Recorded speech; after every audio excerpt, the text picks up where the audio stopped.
Os magos sempre foram figuras fascinantes, seres capazes de manipular forças além da compreensão humana.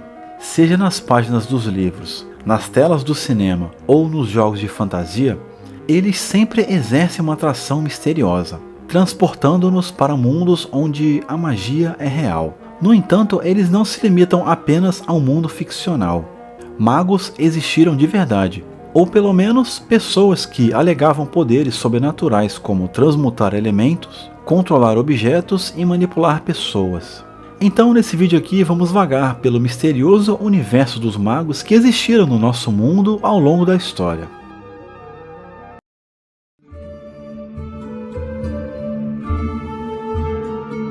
Nicolas Flamel é um mago que ficou conhecido pela franquia Harry Potter. Ele é responsável por criar a Pedra Filosofal, dentre outras coisas. O que pouca gente sabe, entretanto, é que ele existiu.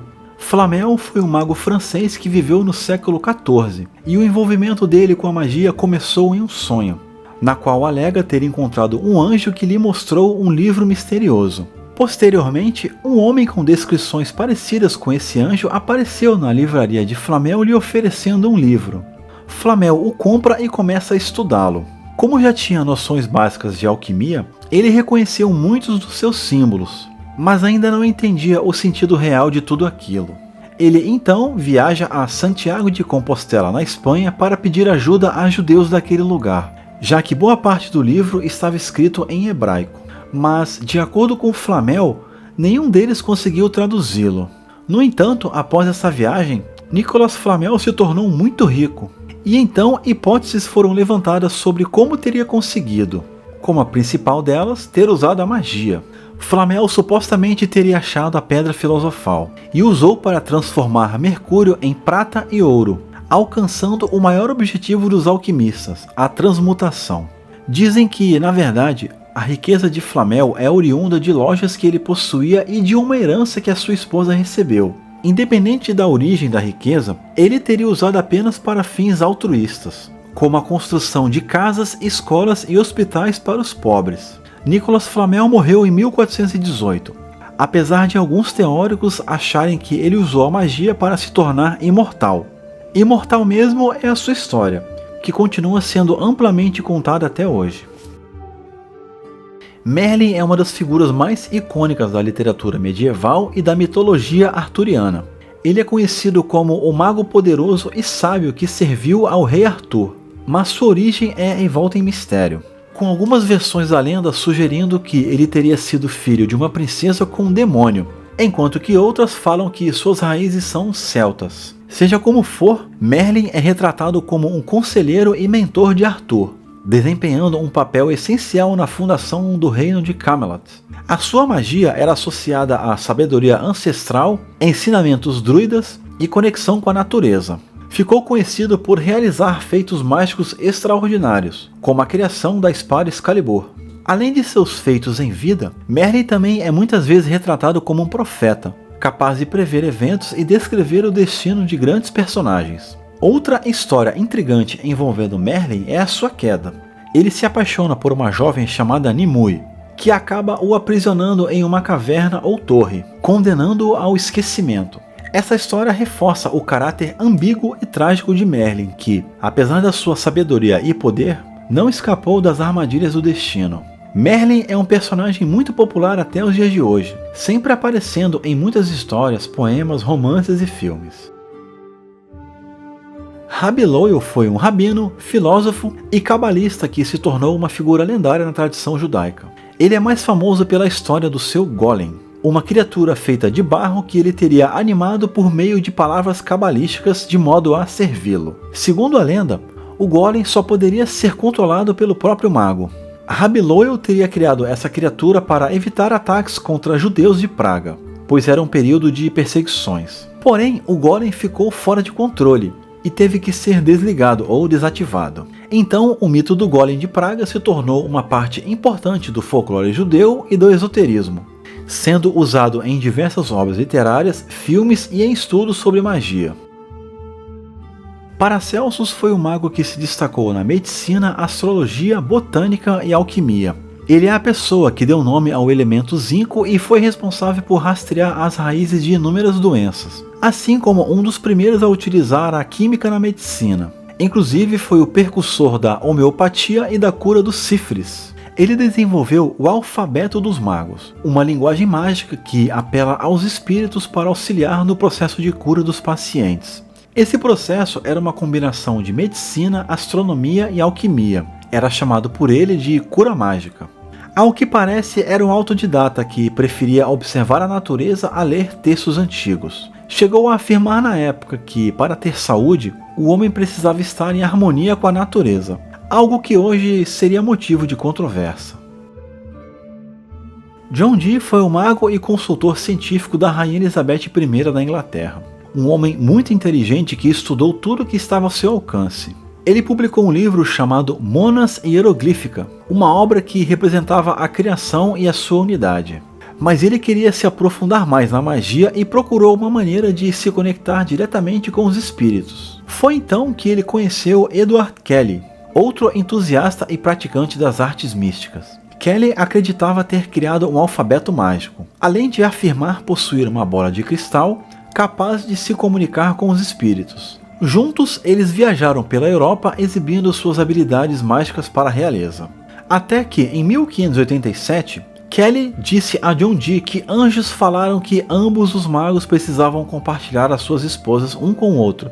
É, isso mesmo que você ouviu. Bom, depois de ouvir esse absurdo, John Dee deixou Edward Kelly e voltou para a Inglaterra, focando mais o seu tempo em trabalhos acadêmicos numa universidade, enquanto que Kelly continuou dedicando seu tempo à magia e à alquimia. Ele descobriu um livro mágico chamado Livro de Dunstan, que tinha um feitiço que poderia transformar qualquer metal em ouro usando um pó vermelho. Mas, depois de desavenças com o rei Rudolf II, Edward Kelly foi preso. Posteriormente, fez um acordo com o rei para transformar metal em ouro em troca de sua liberdade. Porém, Kelly descumpriu o acordo e desapareceu misteriosamente sem deixar rastros.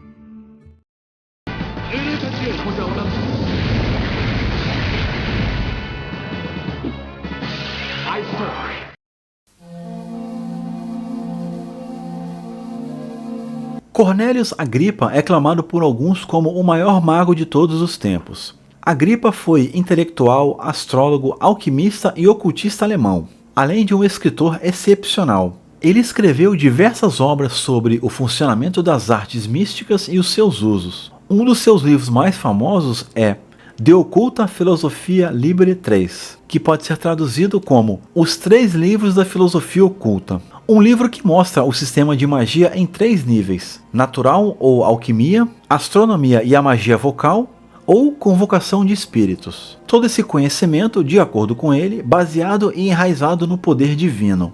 Mas então, de repente, inexplicavelmente, ele se arrependeu de tudo isso, desistindo e abrindo mão de todo esse conhecimento adquirido. Inclusive, publicou um livro como forma de advertência, afirmando que quem estuda e acredita no ocultismo será levado para o inferno. Fez isso para encorajar também os seus discípulos a abandonarem a arte da magia. Eliphas Levi foi um mago muito famoso da era vitoriana. Criou os 3 princípios básicos da magia. Ele escreveu uma obra chamada Mágica Transcendental, que foi uma das maiores influências para grupos de ocultismos famosos. A Ordem da Aurora Dourada foi uma das muitas sociedades que tinham como base o funcionamento desse livro. Foi também quem definiu o pentagrama como maligno se apontado para baixo, e ajudou a popularizar o tarô no ocidente. E é ele o criador da famosa figura Baphomet, que você já deve ter visto por aí. Existe também uma imagem bem famosa dele representando uma invocação do capiroto em pessoa. Dizem que essa é uma ilustração de uma cerimônia real. Seus ensinamentos mágicos eram livres de qualquer fanatismo. Ele próprio chegou a desmistificar superstições medievais. E ele não usou todo esse conhecimento para ganhar dinheiro de forma alguma. Dedicou sua obra literária apenas para promover a verdade, de acordo com o seu ponto de vista, claro. Sem dúvidas, um dos magos ocultistas mais famosos do século XIX. Também conhecido como Gerard Encalce, Papus foi um mago que nasceu em 1865. Ele era um escritor dedicado ao ocultismo, atividade que praticava regularmente. É creditado a ele mais de 160 obras entre livros, artigos e conferências. Em 1888, ele fundou um grupo ocultista chamado Ordem Cabalística da Rosa Cruz, além de participar de outras como a Ordem da Aurora Dourada, Maçonaria e a Irmandade Hermética da Luz. O seu feito mais famoso foi conjurar o espírito de um governante russo, que informou que o trono seria perdido pelo filho por uma revolta do povo, mas que só aconteceria após a morte de Papus. Então, 140 dias após a morte do mago, Nicholas foi deposto, exatamente como o espírito de seu pai havia previsto ao mago através da magia. Nascido na Alemanha em 1708, Heinz Samuel Jacob Falk foi um mago que supostamente movia objetos com o poder da mente, além de conseguir fazer encantamentos de proteção. Devido a essas habilidades místicas, ele fugiu para Londres com medo de ser acusado de feitiçaria e queimado até a morte. Dentre alguns dos seus feitos mais famosos, é dito que ele salvou a grande sinagoga de Londres de um incêndio apenas escrevendo palavras mágicas em seus pilares. Também teria criado um anel de proteção para assegurar a linhagem real do trono francês, o que de fato aconteceu, já que o anel foi passado para o filho do duque, que acabou se tornando o rei francês Louis Philippe. Mas Falk não tinha uma reputação tão boa. Muitos o condenam por ter divulgado os segredos da Cabala, dentre outras coisas. E após a sua morte, foi descoberto que ele mantinha um diário com registro de sonhos e nomes de anjos, além de outros enigmas até hoje não muito bem compreendidos. Grigori Rasputin foi um mago russo que ganhou notoriedade na corte dos czares, especialmente pela sua influência sobre a família real Romanov.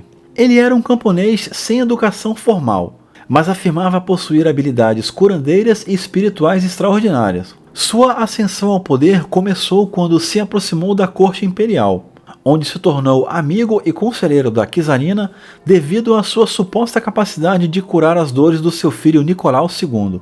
Rasputin usava sua influência para manipular decisões políticas e sociais, o que gerou hostilidade entre a nobreza e os líderes militares, que o viam como uma ameaça à estabilidade do império.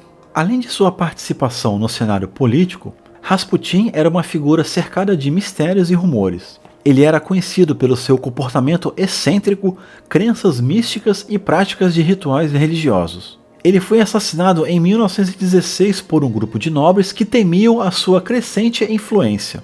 E a sua morte também gerou muitos mitos, com algumas histórias sugerindo que ele sobreviveu a tentativas de envenenamento, tiros e afogamento, o que aumentou ainda mais a aura de mistério em torno de sua figura. Um fato pra lá de bizarro é que, após a sua morte, ele supostamente foi castrado e o seu órgão genital de absurdos 28 centímetros foi preservado ao longo do tempo, sendo exibido em um museu em São Petersburgo. Não, eu não vou colocar a imagem aqui nesse vídeo. Procura aí no Google caso você não consiga conter a sua curiosidade. Mas já adianto que essa coisa bizarra aí provavelmente é de algum animal. Uma fraude criada apenas para manter a curiosidade em torno da figura desse mago.